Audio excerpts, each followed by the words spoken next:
Un peu plus loin, il est là-bas, au centre de tout ce que j'ai pu faire, écrire, etc. Il est là-bas en plein milieu.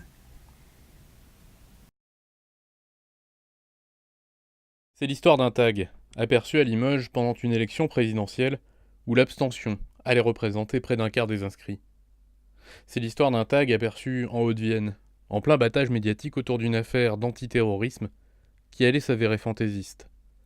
C'est l'histoire de Georges Guingouin, chef des FFI de la Haute-Vienne, en 1944, devenu aujourd'hui une référence.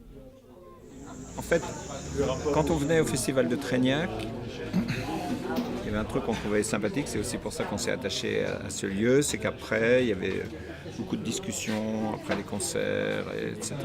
Et il y avait un sujet qui était récurrent, c'était celui de la résistance, et particulièrement de la personnalité de Georges Guingouin. À la fin de l'année 1943, tout le territoire est de la Haute-Vienne est devenu zone de maquis. Il y avait une grosse concentration dans le triangle. Le triangle, c'est celui-là. Attends, là, je vais te le dire, bouge pas, que je me repère.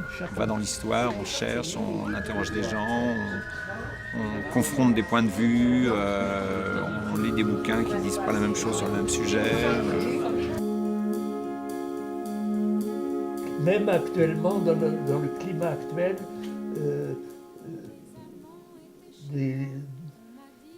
les souvenirs sont encore trop lourds à porter. Les jeunes, ça ne les intéressait pas ce qu'on disait. Ceux qui n'ont pas connu.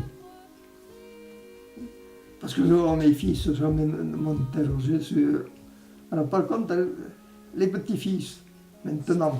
Quelque chose qui était tout le temps là et en même temps dont il ne fallait plus parler parce qu'il fallait changer de monde, il ne fallait pas ressasser les choses, etc. Tout ça, mais donc on ne nous disait pas forcément les trucs. On disait le grand maquis.